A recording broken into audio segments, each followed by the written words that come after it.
남자는 어깨다 라는 말은 이제 식상함을 넘어서 사회적 진리로 자리 잡았다. 아무리 얼굴이 잘못되어도 머리 양옆에 작은 수박 한 통씩만 달고 있으면 잘생겨 보이는 착시 효과를 일으킬 수 있다. 따라서 오늘 이 시간에는 어깨를 효과적으로 발달시키기 위한 원리와 원칙에 대해서 자세히 알아보자. 해부학을 공부하는 사람들은 어깨를 별로 좋아하지 않는다. 다른 부위에 비해 너무나 많은 구조물들이 존재하고 서로 복잡하게 얽히고 설켜있기 때문이다. 오죽하면 책에서도 어깨를 어깨 복합체로 규정했다. 따라서 오늘 영상에서는 어깨를 전부 다 다루지 못하고 대표적인 어깨 근육인 삼각근만을 중점으로 설명할 예정이다. 삼각근은 전면, 측면, 후면으로 나뉜다. 전면 삼각근은 쇄골의 끝부분, 측면 삼각근은 견봉, 후면 삼각근은 날개뼈에서 각각 시작해서 팔뼈 중앙부에서 만나 함께 부착된다. 즉 이들은 나뉘어 있는 것 같아 보이지만 본래는 하나의 근육이다. 따라서 전면이든 측면이든 후면이든 팔을 들어올리는 역할이 이들의 가장 기본적인 역할이다.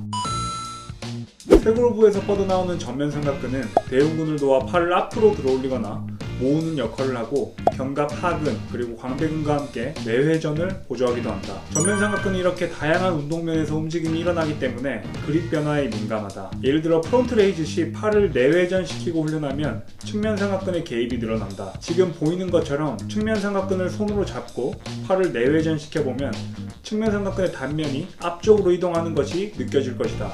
이렇게 측면 삼각근이 내회전 시 개입되는 이유는 근육의 부착 특성 때문이다. 따라서 전면 삼각근의 개입률을 높이고 싶다면 전면 삼각근의 해부학적 특성에 따라 뉴트럴 그립으로 진행해야 할 것이다.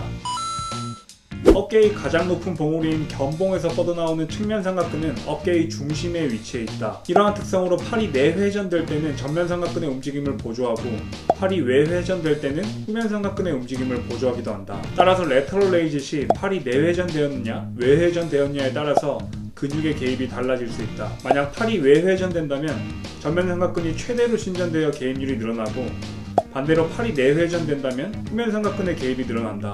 따라서 전면, 후면 삼각근의 개입을 최소화하고 측면 삼각근의 개입을 늘리고 싶다면 뉴트럴 그립으로 훈련해야 할 것이다. 보다 안전한 레터럴 레이즈를 위해서 우리 몸의 날개뼈 생김새를 이해해야 한다. 날개뼈는 평평하게 부착된 게 아닌 앞쪽으로 대략 35도 정도 굽어져 있다. 따라서 레터럴 레이즈 시 이 35도 정도 팔을 앞으로 보낸 듯이 실시하는 것이 가장 바람직하다. 만약 머리와 평행하게 레터럴 레이즈를 진행하면 부자연스러운 움직임으로 어깨 부상을 초래할 수 있다. 또한 팔을 과도하게 들어올리거나 과도하게 내회전시켜도 어깨 견봉 사이의 공간이 줄어들어 어깨 충돌 증후군의 원인이 될 수 있다. 따라서 과도하게 어깨를 들어올리지 말고 날개뼈의 방향에 맞춰서 통증이 없는 범위 내에서 훈련하는 것이 가장 바람직할 것이다. 날개뼈 뒤편에서 뻗어나오는 후면 삼각근은 광배근, 극하근, 소원근 등을 도와 팔을 몸 뒤로 보내거나 외회전시킨다. 인체 구조의 특성상 팔을 앞으로 보내긴 쉬우나 뒤로 보내긴 힘들다. 따라서 가장 효율적인 운동면을 형성하기 위해서는 벤트 자세, 즉 구부린 자세를 취해야 한다. 벤트 오브 레터럴 레이즈 또한 위에서 본 운동들과 마찬가지로 그립에 영향을 많이 받는다. 만약 팔을 내회전시킨 채 훈련하면 측면 삼각근의 개입률이 늘어날 것이고 외회전시킨 채 진행하면 전면 삼각근의 개입이 늘어날 것이다. 따라서 이 운동 또한 마찬가지로 후면 삼각근의 개입률을 늘리기 위해서는 뉴트럴 그립으로 훈련하는 것이 가장 바람직하다. 모멘텀을 활용한다면 같은 중량이라도 더 큰 부하로 훈련할 수 있다. 예를 들어 레터럴 레이즈 시 팔을 90도로 굽히고 진행하는 것보다 팔을 완전히 편채 진행하는 것이 모멘텀을 증가시켜 근육에 더 큰 자극을 줄 수 있다.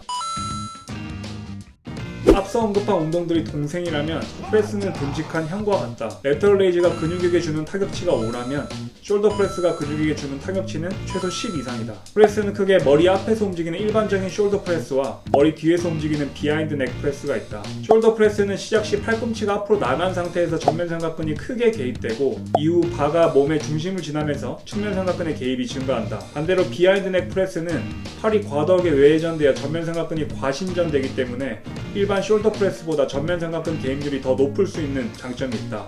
그러나 비하인드 넥 프레스는 과도한 외회전으로 안정성이 감소해 탈구 가능성이 증가하고 견갑 하근이 오버 스트레칭되어 만성 손상 가능성이 높아진다. 앞서 설명했듯이 날개뼈 모양대로 움직이는 것이 가장 바람직한 방법이다. 실제로 많은 전문가들은 전문 선수가 아닌 이상 비하인드 넥 프레스를 하지 않을 것을 권장하고 있다. 첫째, 프론트 레이즈, 레터럴 레이즈, 벤트 오브 레터럴 레이즈 시 뉴트럴 그립으로 진행하는 것이 가장 효율적이다. 둘째, 레이즈 운동 시 임의로 모멘텀을 증가시켜 훈련하면 더 큰 자극을 얻을 수 있다. 셋째, 전면 삼각근의 과신전을 초래하는 비하인드 넥 프레스는 부상 위험성이 크다. 넷째, 날개뼈의 각도에 맞춰 훈련하는 프론트 숄더 프레스는 중량면, 움직임 면에서 가장 효율적이다.